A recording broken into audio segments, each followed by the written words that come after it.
Today's piano fun fact is about Olga Samaroff, a female pianist from the late 19th and early 20th century. She lived from 1880 until 1948. And our story today comes from her book entitled An American Musician's Story. Now, I don't have an actual physical copy of this book because I'm reading it on my iPad, but here you can see the cover of it. Her book about her incredible life and the hardships that she endured as a female pianist in a male-dominated world in the latter part of the 19th century. Olga Samaroff would go on to become not just an important concert pianist, but also a teacher, a writer, a music critic, and she even dabbled in some media work as well.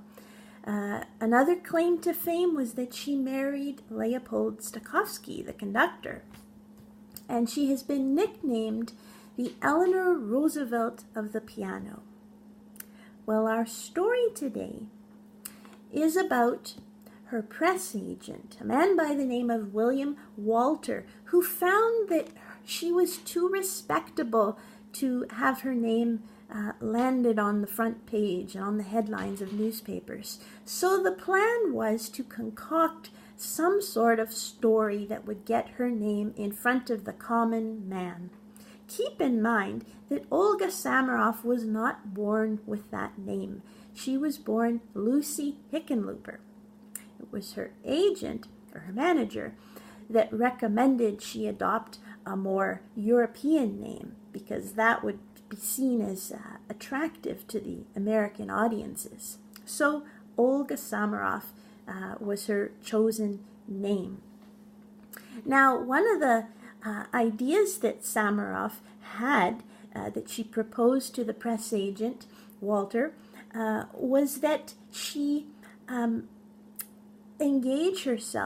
engaged to any man that Walter felt would be a good choice for this publicity. Well, he vetoed that plan, and thank goodness, otherwise perhaps she might not have married Stokowski.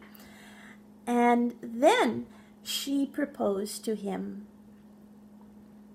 And before I tell you this, perhaps we should just quickly take a look at a photo of Olga Samaroff, who was a very striking woman with beautifully coiffed hair, long, dark, powerful mane of hair, and exquisite dresses. She was very particular about her appearance, and was even writes in the book how she did not like to see female pianists performing with bare arms. She thought the arms should be covered up because she didn't want to see the muscles at work while the pianist was performing. So, with that said, one of her suggestions, if you can believe it, to the press agent was that, well, why don't I shave my head? That plan was vetoed. Imagine Olga Samaroff shaving her head. Well, with those two plans vetoed, Walter came up with this concocted story about how Olga Samaroff had heroically saved the lives of some mountain climbers in the Bavarian Alps. This led to some complications as well later down the road. Ironically, Samaroff did get her name into one of the Boston newspapers, the Boston Transcript as it was called, and she did it without even trying.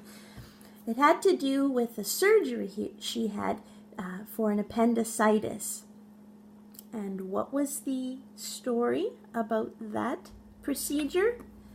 Well, someone at the Boston Transcript wrote the following limerick about Olga Samaroff. There was a young woman, Samaroff, with the hearts of the people she made off, till a surgical mutt with a scalpel that cut, made off with a part of Samaroff. That's my piano fun fact for today.